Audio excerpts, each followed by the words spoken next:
तपाईको भिडियोको थम्बनेल राम्रो मतलब तपाईको भिडियोमा धेरै क्लिक मतलब धेरै भ्यूज मतलब धेरै सब्स्क्राइबर्स यो सबै मिलेर तपाईको च्यानल ग्रो गर्न एकदम धेरै मद्दत पुर्याउनेछ। यो सबै कसरी गर्ने आउनुस् भिडियोमा बताउँदै जानेछु। तपाईको भिडियोको थम्बनेल राम्रो हुनुको प्रमुख फाइदा रहेको छ तपाईको भिडियोको CTR हाई हुन्छ। CTR के हो? Click through rate. यदि तपाईले कुनै पनि भिडियो युट्युबमा अपलोड गर्नुहुन्छ भने युट्युबले त्यो भिडियो मानौ 1000 जना ऑडियन्सलाई पुर्यायो भने 1000 जना ऑडियन्स मध्ये 100 जनाले तपाईको भिडियोको थम्बनेल राम्रो लाएर तपाईको भिडियोमा क्लिक गर्छन् भने तपाईको भिडियोको CTR रेट रहन्छ 10%। जति CTR रेट हाई हुँदै जान्छ उति नै युट्युबले तपाईको भिडियो अझै बढी ऑडियन्सलाई रिकमेन्ड गर्दै जान्छ र तपाईको च्यानल ग्रो गर्न यसले धेरै मद्दत पुर्याउँछ। जस कारणले गर्दाखेरि कुनै पनि भिडियोको थम्बनेल राम्रो हुनु एकदम इम्पोर्टेन्ट कुरा हो। भिडियोमा देखाए जस्तै प्रोफेसनल थम्बनेल हामी आफ्नो मोबाइलको प्रयोग गरेर पनि बनाउन सक्दछौँ र आज यो थम्बनेल बनाउनको लागि मैले प्रयोग गरेको एप्लिकेसन रहेको छ Canva एप्लिकेसन थम्बनेलको लागि एकदम धेरै पपुलर एप्लिकेसन हो जसको प्रयोग गरेर मोबाइलबाट अथवा कम्प्युटरबाट हामी प्रोफेसनल क्वालिटीको थम्बनेल बनाउन सक्दछौँ। यो भिडियोको डिस्क्रिप्सनमा म Canva एप्लिकेसनको लिंक दिनेछु, तपाईहरुले त्यहाँबाट डाउनलोड गर्न सक्नुहुन्छ र जाउँ सिधै मेरो मोबाइलको स्क्रिनमा। Canva एप्लिकेसन डाउनलोड गरिसकेपछि यसलाई ओपन गर्नु होला। ओपन गरिसकेपछि गुगल आईडी अथवा फेसबुक आईडी राखेर यसलाई लगइन गर्नु होला। मैले मेरो आईडी राखेर पहिला नै लगइन गरिसकेको छु। यहाँ स्क्रिनमा तपाईहरु देख्न सक्नुहुन्छ यस्तो खालको इन्टरफेस आएको छ। सबैभन्दा तलपट्टि राइट कर्नरमा प्लसको साइन देख्न सक्नुहुन्छ, त्यहाँ क्लिक गर्नु होला। त्यहाँ क्लिक गरेर सर्च बारमा गएर YouTube थम्बनेल सर्च गर्नु होला। YouTube थम्बनेल सर्च गरिसकेपछि तपाईहरु देख्न सक्नुहुन्छ यहाँ सबैभन्दा माथिल्लो अप्सनमा YouTube थम्बनेल 1280x720 पिक्सलमा एउटा फर्मेट आइसकेको छ। त्यो फर्मेटलाई क्लिक गर्नु होला। YouTube थम्बनेलको स्ट्यान्डर्ड फर्मेट नै यही हो। त्यहाँ क्लिक गरिसकेपछि यहाँ स्क्रिनमा देख्न सक्नुहुन्छ तपाईहरु विभिन्न किसिमको टेम्प्लेट्सहरु आइसकेको छ। यो टेम्प्लेट्सको फोटो चेन्ज गरेर टेक्स्टहरु चेन्ज गरेर आफूले चाहे अनुसारको तपाईहरु थम्बनेल क्रिएट गर्न सक्नुहुन्छ। तर आज हामी स्केचबाट नै थम्बनेल बनाउन जाँदैछौँ, जस कारणले चाहिँ हामी सबैभन्दा तलपट्टि यहाँ अप्सनमा देख्न सक्नुहुन्छ अपलोड्स भन्ने साइन छ। अपलोडमा क्लिक गर्नु होला।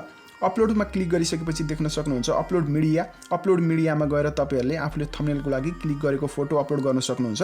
मैले यहाँ फोटोहरु पहिला नै अपलोड गरिसकेको छु, जस कारणले म सिम्पली सिलेक्ट मात्रै गर्छु एउटा फोटोलाई। मैले सिलेक्ट गरे। सिलेक्ट गरिसकेपछि यो फोटोलाई म रिसाइज गर्छु। फोटो रिसाइज भइसकेको छ। यसपछि यसमा म टेक्स्ट एड गर्दै छु, जसको लागि सबैभन्दा तलपट्टि लेफ्ट कर्नरमा प्लसको साइन छ, त्यहाँ प्लसमा क्लिक गर्नु होला। प्लसमा क्लिक गरिसकेपछि यहाँ टेक्स्टमा क्लिक गर्नु होला। टेक्स्टमा क्लिक गरेपछि एड अ हेडिङमा जान्छु। हाउ टु क्रिएट मैले लेखेँ। यसपछि यसमा क्लिक गरेर तपाईहरु साइज ठुलो सानो बनाउने आफूले चाहे अनुसारको ठाउँमा लगेर एडजस्ट गर्न सक्नुहुन्छ। हाउ टु क्रिएट भयो। म यसको फर्मेट चेन्ज गर्न चाहन्छु। फर्मेट चेन्ज गर्नको लागि सबैभन्दा तलपट्टि यहाँ बी अप्सनमा देख्न सक्नुहुन्छ। फर्मेटमा क्लिक गरेर म यसलाई बोल्ड बनाउन चाहन्छु। बोल्ड भयो। अब यसको पछाडि म ब्याकग्राउन्ड राख्छु।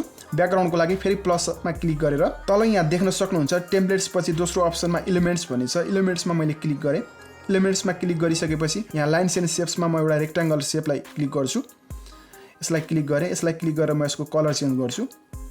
कलर चेन्ज गरेर रेड राखेँ मैले। अब यसलाई म एडजस्ट गरेर यसको ब्याकग्राउन्डमा राख्ने छु। अब यसपछि म यसमा युट्युबको साइन एड गर्छु र Canva एप्लिकेसनको विशेषता यो नै छ कि यसमा तपाईले चाहे अनुसारको एलिमेन्ट्सहरु एड गर्न सक्नुहुन्छ। प्लसमा क्लिक गर्नुस्। प्लसमा क्लिक गरिसकेपछि एलिमेन्ट्समा जानुस्। एलिमेन्ट्समा गएपछि यहाँ तपाईहरुले सर्चमा गएर YouTube सर्च गर्नुस्। YouTube सर्च गरिसकेपछि यहाँ स्क्रिनमा देख्न सक्नुहुन्छ थुप्रै प्रकारको YouTubeको साइनहरु आइसकेको छ। रेड क्लिक गरे। आफूलाई चाहे अनुसारको साइज बनाए र म यसलाई यहाँ लर राख्दै छु। फेरि अर्को टेक्स्ट एड गर्छु YouTube भिडियोज भनेर, जसको लागि फेरि हाउ टु क्रिएटमा क्लिक गरे। त्यसपछि यहाँ तल देख्न सक्नुहुन्छ अप्सनमा मैले यसलाई डुप्लिकेट गरे। डुप्लिकेट गरिसकेपछि यही फर्मेटमा सिधै तल हाउ टु क्रिएट आएको छ, त्यसमा क्लिक गर्छु। त्यसमा क्लिक गरेर यसलाई म डिलिट गरेर यहाँ YouTube लेख्छु। फर्मेटमा गएर यसलाई स्मल बनाए। साइनको साइडमा लगेर गरेर राखेँ र फेरि यसलाई म डुप्लिकेट गर्न चाहन्छु YouTubeलाई। त्यसपछि म यहाँ भिडियो लेख्दै छु। भिडियो भयो। यसको म साइज सानो बनाएर YouTubeको जस्तै साइज बनाएर यसलाई म एडजस्ट गरेर यहाँ लिएर गएर राख्दै छु। YouTube भिडियोज भयो। भिडियोज लेख्छु म यसलाई। YouTube भिडियोज भयो। अब थम्बनेलको लागि फेरि हाउ टु क्रिएटमा क्लिक गरेँ। त्यसपछि डुप्लिकेट गरेँ। यसलाई मैले हाउ टु क्रिएटलाई डिलिट गरेँ। त्यसपछि थम्बनेल लेखेँ। यहाँ थम्बनेल भयो। यो थम्बनेलको कलर मैले चेन्ज गर्न चाहन्छु, त्यसैले फेरि यसलाई सिलेक्ट गर्छु। सिलेक्ट गरिसकेपछि यहाँ तल अप्सनमा देख्न सक्नुहुन्छ कलर छ, ए को साइनको तल। कलरमा क्लिक गरेँ। त्यसपछि म यसलाई येल्लो राख्छु। थम्बनेललाई अलिकति म ठुलो साइज बनाउन चाहन्छु किनकि मान्छेले हेर्ने बित्तिकै थम्बनेलमा आँखा जाओस्। अब थम्बनेलको वरिपरि म एउटा बार राख्न चाहन्छु, जसको लागि फेरि प्लसमा क्लिक गर्छु। मैले प्लसमा क्लिक गरिसकेपछि सर्च बारमा गएर लाइन्स एन्ड शेप्समा देख्न सक्नुहुन्छ यहाँ लाइन्स एन्ड शेप छ। त्यहाँ गएर फेरि म एउटा रेक्टेंगल बार क्लिक गर्छु। यसको मैले कलर चेन्ज गर्छु। येल्लो नै राख्छु। येल्लो राखिसकेपछि यसलाई मैले साइज एडजस्ट गरेर थम्बनेलको वरिपरि एउटा बार लगाउँछु। ल हेर्नुस्, हेर्दाखेरि कति राम्रो देखिएको छ। तपाईहरु यहाँ भएको टेक्स्ट र साइनहरुलाई लक पनि गर्न सक्नुहुन्छ, जस कारणले गर्दाखेरि अरु एडजस्टमेन्ट गर्दाखेरि त्यो साइन चाहिँ नसरोस्। जस्तो मैले युट्युबमा क्लिक गरे, भिडियोजमा क्लिक गरे, सबैभन्दा तलपट्टि राइटमा देख्न सक्नुहुन्छ कर्नरमा लकको अप्सन छ। लक गरिसकेपछि देख्न सक्नुहुन्छ लकको साइन आयो, यो लक भएर बस्यो। फेरि युट्युबमा क्लिक गर्नु होला, यसलाई लक गर्नु होला। यसरी लक गरिसकेपछि तपाईहरुले एकचोटी गरेको एडजस्टमेन्ट यताउता सर्दैन, अरु सजिलैसँग एडजस्टमेन्ट गर्न सक्नुहुन्छ। त्यसपछि अब म यहाँ सजिलो तरिका भनेर नेपालीमा टेक्स्ट एड गर्न चाहन्छु, जसको लागि फेरि हाउ टु क्रिएटमा क्लिक गरे। त्यसपछि यसलाई डुप्लिकेट गर्छु। डुप्लिकेट गरिसकेपछि देख्न सक्नुहुन्छ हाउ टु क्रिएट आइसकेको छ। यसलाई मैले डिलिट गरेँ हाउ टु क्रिएटलाई, र यहाँ म नेपाली टेक्स्ट एड गर्छु।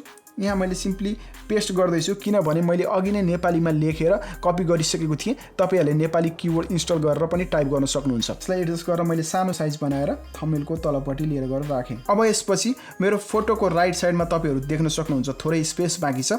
त्यहाँ म अब सानो युट्युबको साइन अनि इन मोबाइल भनेर टेक्स्ट एड गर्न चाहन्छु, जसको लागि म फेरि हाउ टु क्रिएट सिलेक्ट गर्छु। यसलाई डुप्लिकेट गर्छु। डुप्लिकेट गरिसकेपछि हाउ टु क्रिएटलाई डिलिट गरेर यसमा इन मोबाइल टेक्स्ट एड गर्छु। इन मोबाइल भयो।